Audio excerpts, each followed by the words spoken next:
स्वागत करते आज तुम्हारा,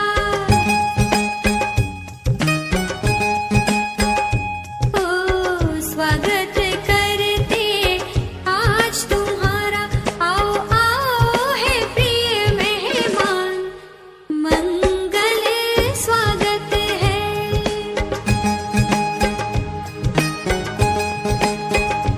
आओ आओ है प्रिय मेहमान, मंगल स्वागत है। स्वागत करते आज तुम्हारा, स्वागत करते आज तुम्हारा। आओ आओ है प्रिय मेहमान, मंगल स्वागत है।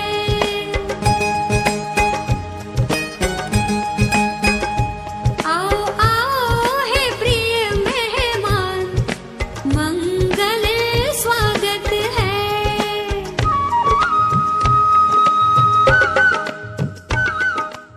આ ગામમાં આટલી મોટા મોટા કલાકારો અને એક ધારાસભ્ય આવીને ઊભા હોય એ બધા મુકેશભાઈ વૈશાલીબાના બધા સ્કૂલ ટીચરનો આભાર। હા, મને ખબર પડે છે, હું જોઉં છું આ બધામાં ભવિષ્ય, ભારતનું ભવિષ્ય બહુ જ સરસ છે। આભાર સોના, થેન્ક યુ। તે આધુનિક શાળાઓ ઉચ્ચ ગુણવત્તાનું ઉદ્બોધન આપે। ખૂબ ખૂબ તાળીઓથી વધાવીશું માનનીય ચેરમેન સાહેબ શ્રીને।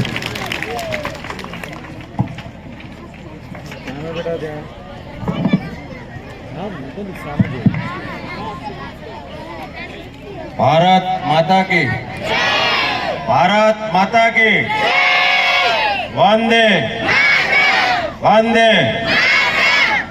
आज रोज રાજપુર ઝાંખી ગામે જે ધોરણ 8ના વિદ્યાર્થીનો વિદાય સમારંભ તેમજ અહીંયાથી બીજા જિલ્લાની અંદર, બીજા તાલુકાની અંદર જે શિક્ષકોની વિદાયનો કાર્યક્રમ છે તેની અંદર ઉપસ્થિત મંચસ્થ લોકલાડીલા આપણા ધારાસભ્ય શ્રી કાળુભાઈ તેમજ આઈએસ અધિકારી તરીકે જે હમણાં જ એમનું વક્તવ્ય આપ્યું એવા શશી તરૂર સાહેબ, જેમને હંમેશા મેં રાજકીય ગૃહ માન્યા છે અને હર હંમેશ મને માર્ગદર્શન અને હર હંમેશ ઉપયોગી થયા છે એવા પૂર્વ તાલુકા ભાજપ પ્રમુખ સાગરભાઈ તેમજ મારા સાથી મિત્ર અનિલભાઈ વેગડ જે શાસક પક્ષના નેતા છે ને શિક્ષણ સમિતિના જે સભ્ય બી છે, તેમજ પ્રથમ નાગરિક એવા તાલુકા પંચાયતના પ્રમુખ ભાઈ રાજેશભાઈ, તેમજ તાલુકા ભાજપના પ્રમુખ ભાઈ પરેશભાઈ, તેમજ બાવળેરીથી પધારેલ તાલુકા સદસ્ય જયુભાઈ, મહામંત્રી મનોહરસિંહ, પીડીભાઈ, શક્તિભાઈ, તેમજ ગડગડિયાભાઈ, બધા જ મંચસ્થ મહેમાનો તેમજ ગામમાંથી પધારેલ સૌ વડીલો, આગેવાનો, યુવા દોસ્તો, માતાઓ, બહેનો અને જે શાળા પરિવારનું આયોજન કર્યું છે, જે યજમાન બન્યા છે એવા મુકેશભાઈ અને એમના ધર્મપત્ની વૈશાલીબેન અને સમગ્ર શિક્ષણગણ અમદાવાદ જિલ્લામાંથી પધારેલ અને ધોલેરા તાલુકામાં પધારેલા છે, એટલે તમે અમારા અતિથિ દેવો ભવ। આજ રોજ મુકેશભાઈ, વૈશાલીબેન, આપે દસકોઈને ભૂલવાડી દીધું। હું કાયમ કહેતો હતો કે દસકોઈ તાલુકામાં આવા કાર્યક્રમો કાયમ માટે થાય છે, પણ આજ મેં નજરે જોયું કે તમે દસકોઈ તાલુકાને પણ ભૂલવાડી દીધું છે। આજ રોજ જે કાર્યક્રમમાં સર્વે મહાનુભાવો આવ્યા, બધાએ પોતપોતાનું ઉદ્બોધન આપ્યું, તેમજ આજ રોજ મારે થોડી 5 જ મિનિટ મારી વાત કરવી છે જે શિક્ષણને લગતી છે।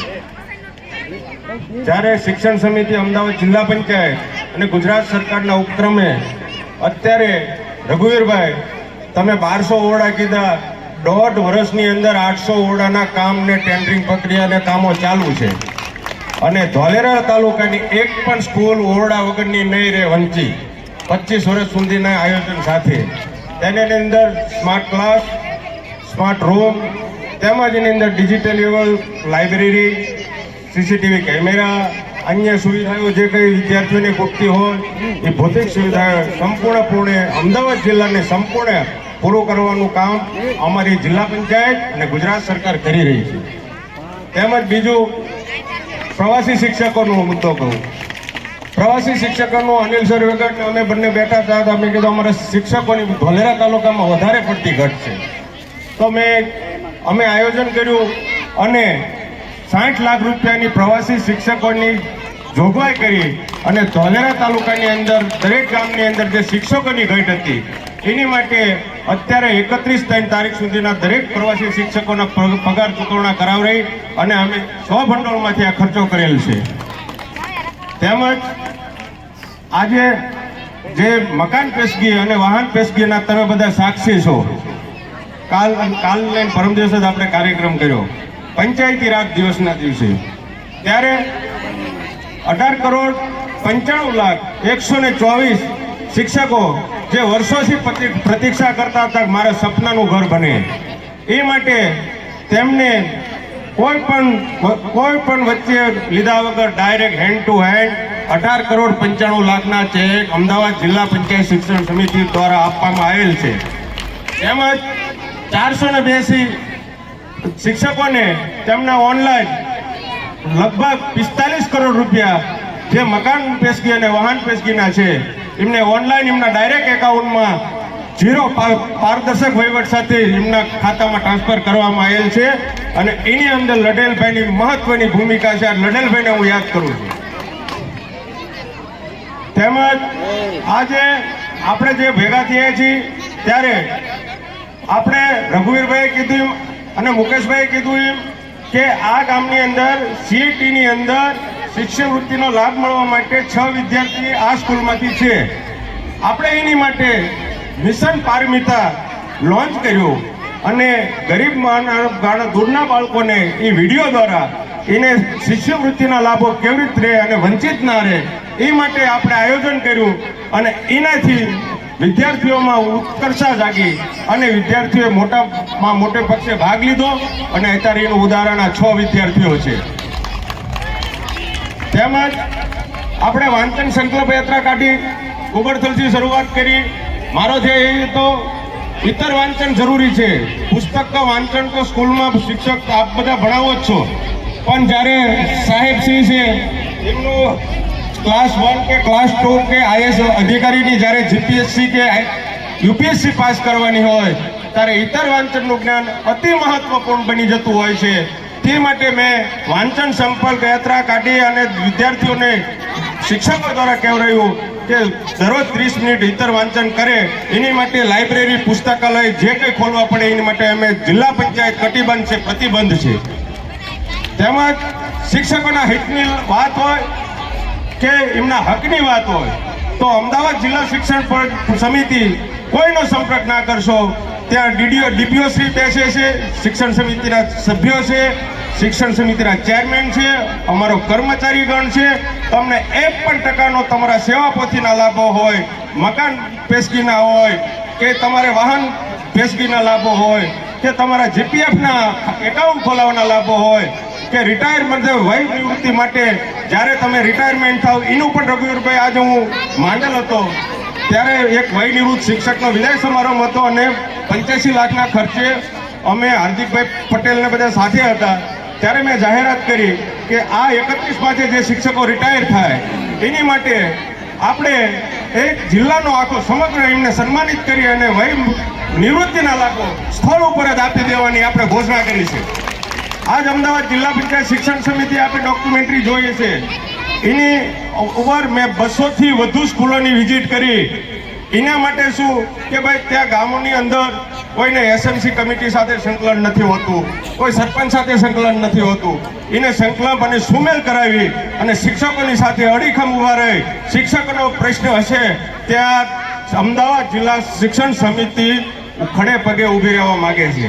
એટલા માટે મેં વિઝિટો કરી, ગામડાના માહોલ જોયું, ત્યાં શું એ લોકોની પરિસ્થિતિ છે, એ લોકોની માગણી છે, એ માગણી મારે કેવી રીતે પૂરી કરવી, શું જરૂરિયાતો છે, કેટલા સ્કૂલના ઓરડા ખૂટે છે, કેટલા શિક્ષકો ઘટે છે, કેટલી સ્માર્ટ ક્લાસ ઘટે છે, એ માટેનું આયોજન કરી અને આવનારા દિવસોમાં 1 વર્ષની અંદર લગભગ જે મંજૂર થયા છે બધા ઓરડાનું લોકાર્પણ થઈ જશે 100%.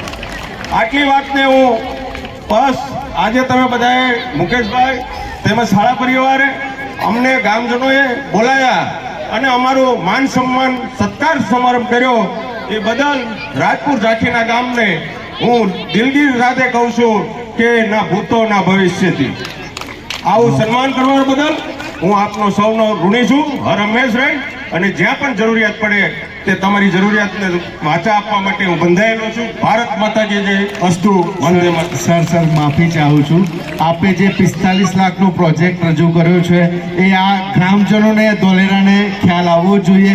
પ્લીઝ આપના મુખેથી એ સાંભળવા માંગુ છું પ્લીઝ. અને બીજો જે 45 લાખ રૂપિયાનો નવો પાયલોટ પ્રોજેક્ટ લોન્ચ કર્યો છે તેની અંદર હવે પછી સ્માર્ટ અટેન્ડન્ટ સિસ્ટમ કે દીકરા દીકરી ઘરેથી સ્કૂલે જશે તો એના વાલીના ફોનમાં મેસેજ પડશે કે દીકરા દીકરી સ્કૂલે પહોંચી ગયા, અને સ્કૂલમાંથી બાળક બહાર નીકળશે ત્યારે પણ માતા પિતાને ખબર છે કે મારું બાળક ઘરે આવવા નીકળી ગયું. એ પ્રકારનો પાયલટ પ્રોજેક્ટ લોન્ચ કર્યો છે અને આ નવા બજેટમાં જોગવાઈ કરી છે અને આવનારા દિવસોમાં સંપૂર્ણ પૂર્ણ થશે. એવી અસ્તુ. ભારત માતા કી જય. વંદે માતરમ. ખૂબ ખૂબ આભાર સર.